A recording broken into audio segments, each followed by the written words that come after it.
ازاي تعمل اول 10,000 جنيه في حياتك بدون رأس مال، بدون ما يكون عندك واسطة، بدون ما والدك يكون عنده بيزنس او اي حاجة من الحاجات دي. لان انا يا جماعة كنت مجنون بحاجة اسمها الوظيفة لحد ما الشركة رفضت نص الموظفين. اللي هو انا قاعد، طب وبعدين يا طاهر؟ انا مش بقول لك كده عشان اخوفك والله اطلاقا، بس بقول لك كده عشان انا مش عاوزك ان انت يوم ما تلاقي نفسك ان انت مقهور. الناس كلها عاوزة ان هي تحسن حياتها، بس الاغلبيه مش عارف ازاي يبدا، وهي دي المشكله. خد بالك، اوعى تقول هو انا قليل عشان ما يدفعليش.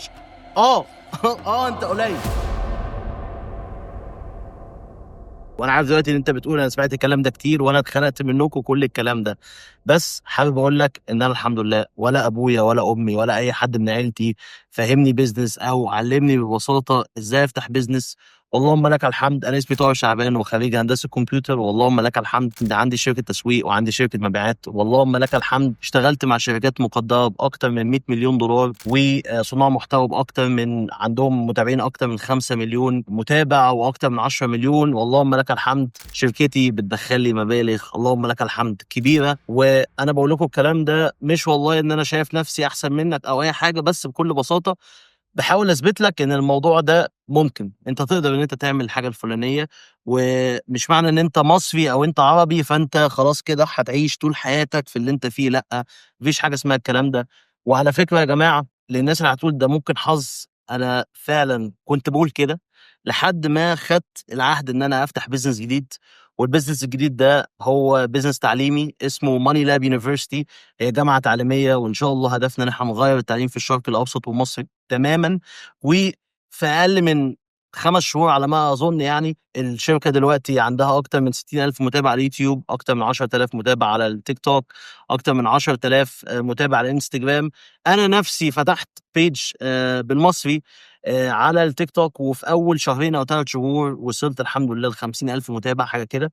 فانا بقول لكم كل الكلام ده ليه؟ عشان مع الاسف في كلام كتير وفي ناس مع الاسف بتهبط كتير. على فكره انا بس قلت الكلام ده ابتديت الفيديو بالفلوس عشان اشد انتباهك ما علينا، خلينا نبدا. طيب اول حاجه لازم تفهمها ان الفيديو ده ما فيهوش دوبامين، ما فيهوش اي اديتنج، ما فيهوش اي حاجه. انا بكلمك من قلبي، اخ كبير بيحاول ان هو يساعد اخوه الصغير او حتى اخوه الكبير، والله مش فاهم معايا. بكل بساطه عاوزك ما تسالش نفسك ازاي اعمل فلوس، عاوزك الاول تسال نفسك ايه اللي بتاعتك. لازم تفهم اللي بتاعتك، لازم تفهم ايه الحاجه اللي بتحركك. لازم يبقى في هدف اسمى بكتير من ان انت بس تعمل فلوس، لا، لازم يبقى في هدف اقوى، تغير حياه اهلك، تغير حياه نفسك، تغير حياه زوجتك او اولادك. فلازم يبقى في هدف، والهدف ده لازم يبقى قدامك، لازم تلاقي ليه الواي بتاعتك. والله العظيم مهمه جدا جدا جدا جدا. طيب بعديها في الغالب ان انت مشتت، متلخبط، مش عارف تعمل ايه او تبدا ايه. فانا عاوزك ببساطه في كده حاجه اسمها ايكي جاي. ايكي جاي ببساطه فلسفه اليابانيه على ما اتذكر، وهي بتقول لك ان انت ازاي تلاقي شغفك في الحياه. المهم احنا الحمد لله كمسلمين انت فاهم كويس ان الشغف في الحياه ان انت الاول طبعا ان انت لازم تعبد ربنا، وان انت جاي عشان تعمر الارض وتعبد ربنا، ومن خلال تعميرك للارض فانت ببساطه بتعبد ربنا. طيب ايكي جاي ببساطه تسال نفسك 4 اسئله. اول سؤال، انت بتحب ايه؟ تاني سؤال، انت كويس في ايه؟ تالت سؤال، انت ايه اللي العالم محتاجه؟ رابع سؤال، ايه اللي ممكن يدفع لك عليه فلوس؟ هتلاقي حاجه بتربط ما بين الاربع حاجات دول. طيب انا ليه بقول لك الكلام ده؟ بقول لك الكلام ده لان مع الاسف الناس مش فكره ان هم مش عاوزين ينجحوا، لا، الناس كلها عاوزه تكسب فلوس اكتر، والناس كلها عاوزه ان هي تحسن حياتها، بس الاغلبيه مش عارف ازاي يبدا. وهي دي المشكله. خد بالك ان انت مش عارف ازاي تبدا، مش قادر تاخد الخطوه اللي هي ببساطه انت تبقى متاكد من جواك. وانا عاوز اقول لك حاجه، محدش هيقول لك الخطوه دي صح ولا لا، لازم انت تجرب بنفسك. ممكن تاخد خطوات كتيره جدا، ولكن مع الاسف ولا خطوه منهم تطلع صح، والخطوه رقم 101 تطلع صح. فلازم يبقى عندك كده نفس طويل. طيب بعد ما تلاقي الحاجه اللي انت بتحبها ايا كان بقى، خد بالك لازم تلاقي سكيل. انا مش بقول لك الكلام ده عشان اخوفك، بس احنا داخلين على ظروف صعبه، والظروف الصعبه دي يا جماعه لازم تفهموا ان انت لازم تلاقي حل. ما ينفعش تستنى المصيبه تقع وبعديها تدور على الحل، لا. فحاول ان انت تتعلم هاي انكم سكيل، مهارات الدخل المرتفعه، فيديو اديتنج، كوبي رايتنج، اي اي اوتوميشن، كودينج، سيلز، بص، سوشيال ميديا ماركتنج. لازم تتعلم حاجه تديك القدره ان انت تشتغل من اماكن مختلفه، مش لازم تبقى مربوط بمكان معين. خد بالك، عاوزك تفكر في سيناريو اللي انت المكان اللي انت قاعد فيه ده ما بقاش مهيأ انك تقعد فيه. انا مش بقول لك كده عشان اخوفك والله اطلاقا، بس بقول لك كده عشان انا مش عاوزك ان انت يوم ما تلاقي نفسك ان انت مقهور. انا قهرت، انا اللي هو انا ايه اللي عملته في نفسي ده. المهم بعديها بعد ما تلاقي الحاجه دي، وخد بالك الحاجه دي ممكن تاخد منك وقت، بس اهم حاجه ان انت تبدا حتى وانت مش جاهز. ابدا يا حماده ابدا يا حماده، انا بقول لك اهو. طيب هتقول لي انا اتعلم ازاي؟ عندك اليوتيوب مكان هايل وببلاش عشان تتعلم. اذا انت معاك يا سيدي مبلغ تستثمره في نفسك، اشترك ايا كان بقى، دوره تعليميه، كورس، ايا كان اللي انت هتشتريه.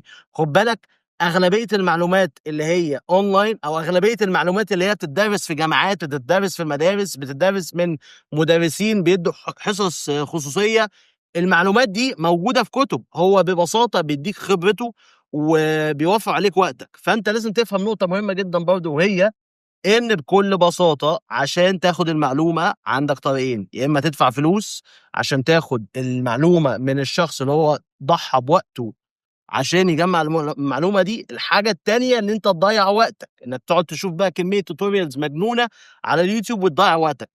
مش تضيع وقتك عفوا، بس انت وقتك في البدايه ملوش اصلا قيمه. ليه؟ لان انت قيمتك مش بتتحدد بالكلام اللي اهلك قالوه لك، لا، قيمتك بتتحدد باثرك في المجتمع. طيب بعد ما انت لقيت الحاجه اللي هتفيدك، ليتس سي مثلا ان انت عاوز تبقى فيديو اديتور، حلو كده ماشي. لو انت عاوز تبقى فيديو اديتور، انا عاوزك انك تشتغل ببلاش لاول كام شهر. جمع تستيمونيالز. يعني ايه الكلام ده؟ يعني ان انت ببساطه تروح لمطاعم، تروح لمحلات، دكاتره اسنان، ايا كان الشخص اللي حواليك، تفتح بروفايل على السوشيال ميديا، تنزل فيديوهات، تاخد مقاطع من بودكاست، مقاطع من اي حد انت بتحبه او اي حد انت عارف ان هو هيجيب فيوز، وتنزل له الشغل بتاعه وتعمل له منشن. بعد كده فيديو في التالي، في التالت، في الرابع، في الخامس، وانت برضه تعمل شغل ببلاش. تقبل الموضوع ده جدا. اوعى تقول هو انا يعني قليل عشان ما يدفعليش. اه انت قليل. تاني، قيمتك مش في الكلام اللي والدتك ولا والدك بيقوله لك، قيمتك في سوق العمل اللي انت هتقدمه.